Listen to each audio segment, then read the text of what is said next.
Hello there and welcome back to another edition of Silly Car Showdown. Today, now we are taking a look at the Bentley 8-litre, a big old British boat.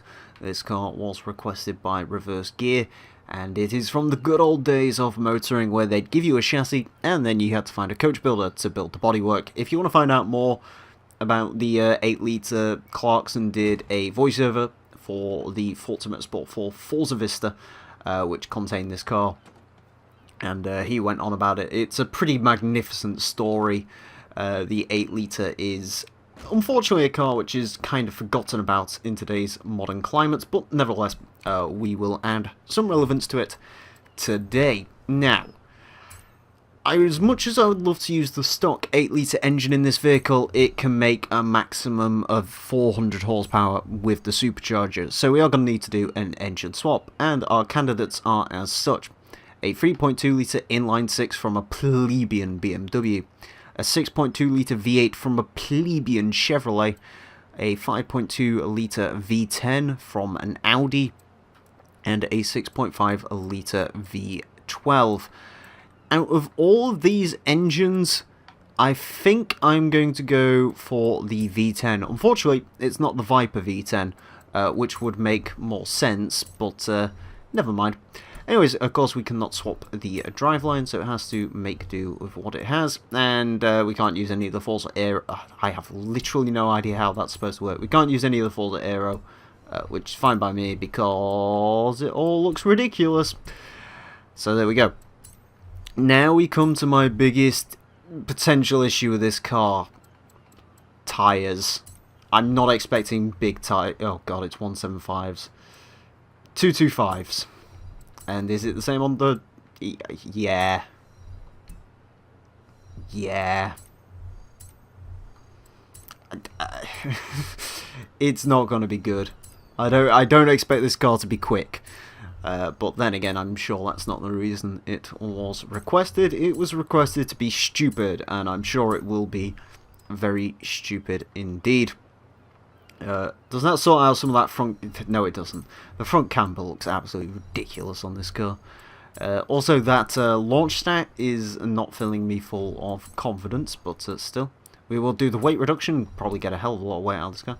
It is surprisingly high PI. I was not expecting it to be S1 class yet.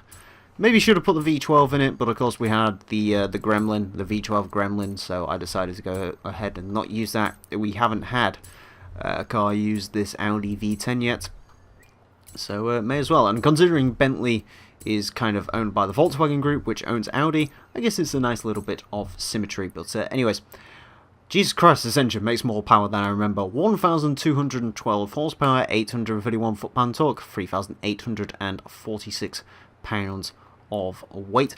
5.4 seconds to 60, a top speed of 184 miles per hour. That seems a bit wonky. I'll have to check the gearbox quickly just to make sure on that one. This also weighs 3,846 pounds, which is very heavy. I think this might be, apart from the Unimog, of course, one of the heaviest cars we've had on this series so far.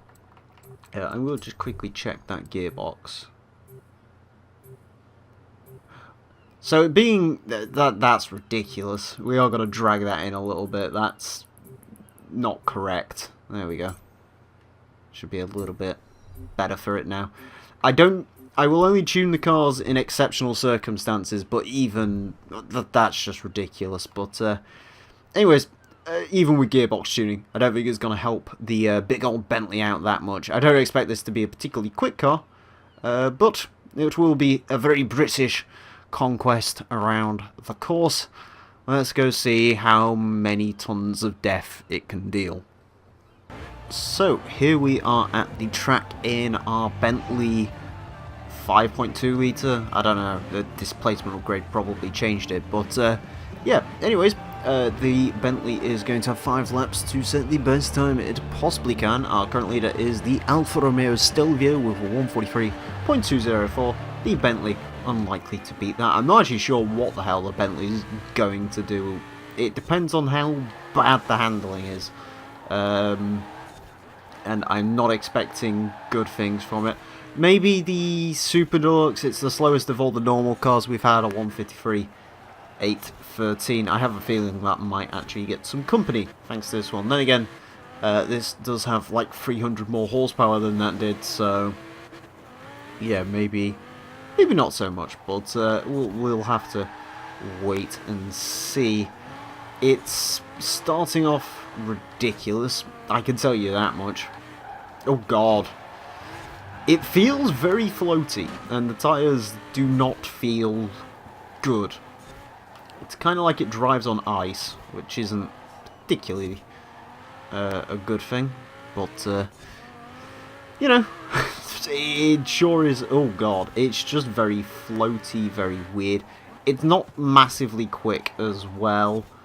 I don't know what it would have been like with the original gearbox in it. Maybe that would have helped alleviate some of the power issues, but I just sort of looked at that box and was just like, it's just not even going to really do anything. So, like I said, I really try not to tune the cars all that much, but with stuff like that where the benchmark's saying like under 200 miles per hour for a 1200 horsepower vehicle, I get a little bit suspicious. Especially, I've spoke about this before, with cars like the Bentley, although I guess it's sort of what's the opposite of what happened. There's stuff like the Bentley and the lower powered cars in the game. The game expects you to sort of keep them relatively low powered, so the Forza gearbox is sort of pre-tuned to not be particularly quick in some of the really low class cars, so you do have to keep an eye out for that. The Bentley's not actually that bad so far. I think it might actually, it feels really strange. It does not feel like a 1200 horsepower motor vehicle, I've got to be honest. It feels more like 600. I feel the weight might be helping. As much as you may think skinny tyres, a lot of weight and a lot of power don't necessarily mix, I think the weight is sort of helping the car from swaying around as much as, say, the station wagon did, which I can't actually remember how much the Deluxe weighed, but I'm fairly certain it was sort of closer to £3,000, whereas this is much closer to being £4,000. So yeah, maybe in a way the weight is helping this one out. Either way, it's a fascinating thing, certainly. Just how sort of composed it is to drive. I was not expecting it to be quite what it is, so yeah, I'm impressed with it, I will say that much. I'm not going to say I like it, because it does feel weird. It still feels like it's driving on ice. The tyres are way too small for it. And if you are going to, you know, customize this car and make it into something, probably wouldn't advise doing this, but it isn't quite as bad as I'd expect. Ooh, pretty good through the cross change there as well, which is nice. The good old switchblade. Yeah, it definitely likes to slide, there's no question about that. And it's definitely not massively quick. Again, just the weight and the power of the vehicle, actually, it's a lot slower than you'd expect. I guess sort of you could make a joke about the fact this thing is about the size of a bleeding Unimog, but still, even on its flying lap of 159.487, I don't think that was a particularly great lap, but still not particularly amazing in general, but we will have to see. Yeah, it's just not... It's kind of almost disappointing in a way. I was expecting it to be a lot quicker, a lot...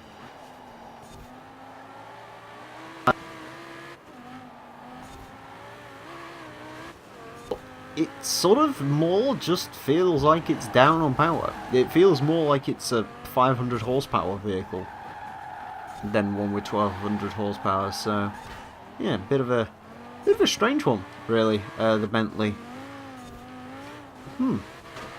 Curious and curiouser. Down the Glasgow Smile. I mean, it can barely do 140 down there.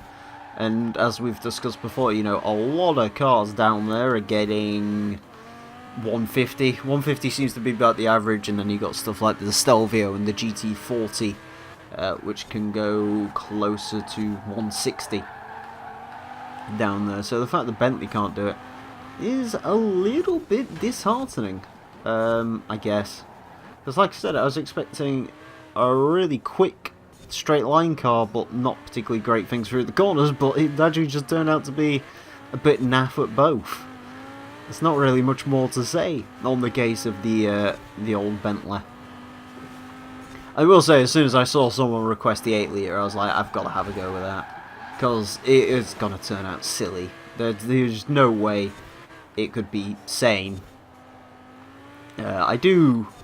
The older Bentleys in the game, I don't really use them all that often. I quite like them being around though, just because it's kind of fun to have classics you can do silly things with.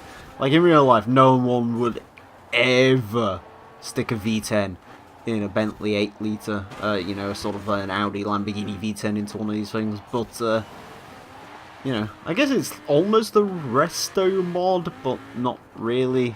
I mean, the GT40 was more of a resto mod. If this had the Continental W12 in it, then maybe, but there's no way in God's green earth that thing is fitting under the bonnet of this thing. I'm not really sure what engine this has. I know it's an 8-litre. I can't remember if it was a 12-cylinder or not. I think looking at it in Auto Vista, it was sort of like 2 inline sixes pushed together. So I'm assuming it is a V12 of some description. Or, again, it could be a W12, could be a V16, not too sure. I'm not really... People who watch the DLC videos that I produce probably are well aware at this point. I'm not much of a historian at this point, you know, cars that are... I mean, this thing's coming up to its 100-year anniversary at some point. I'm not particularly good on cars that are, you know, well over 80, 90 years old. Or even, you know, cars from the 50s. My sort of recollection of car culture sort of comes around the 70s, or it starts 70s-ish, but more so 80s is when I can really start chewing your ear off about all sorts of weird and wonderful crap. Ooh, I was not quite expecting that. Yeah, we haven't had anything like ridiculously high. We haven't had anything like a Hilux or I don't know if the Hilux has race suspension in this game. That was a much better lap apparently, a 1:56.05.4. Still looks like it's going to be a fair way down on the station wagon though. The good old wooded wanker seems to have finally met a car to go underneath it. It looked like the Sentra was going to be that car last time. But you never know, there is still one more lap for the Bentley, maybe it will pull itself ahead slightly, but I do doubt it. I'd love to see what this thing would be like with bigger tyres, because I feel like if this thing had bigger tyres it would be a really nice handling car. It still would not be quick, but it'd be nice handling at least. But it stands, as I said earlier, it's just sort of a bit naff really. The handling's a bit crap, it likes to, you know, fly itself around a little bit, but it's not uncontrollable, it's not going to try and, you know, spin you out or anything. And the engine just doesn't seem like it makes as much power as it claims, you know, 1200 horsepower, how many pounds-foot of boost are we making? We're making 25 boosts. It's got 800 foot-pound of torque, but it really does not feel like it. Really does not feel like it at all. So, curious. We hits. I have literally no idea what we hit there, but apparently it was something.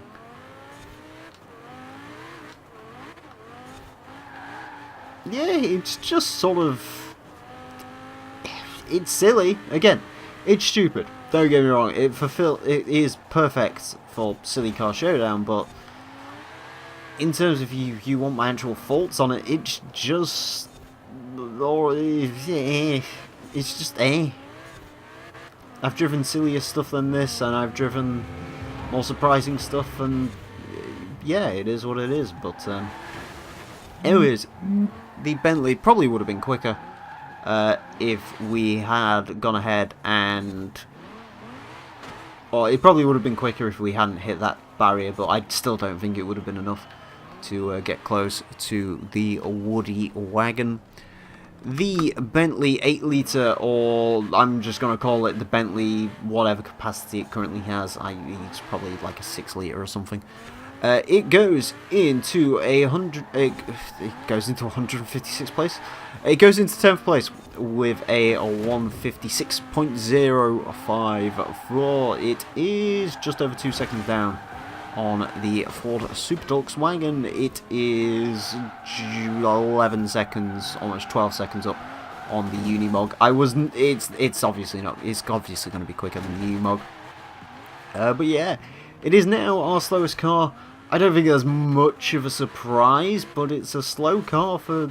Well, it's a slow car in a straight line, which I wasn't really expecting. I was sort of expecting this thing to be hard to handle and, you know, definitely challenging the Wood Boy, but yeah, no, it's a little bit disappointing. There's not really all that much to say about it, but there you go, that's where the cookie crumbles sometimes.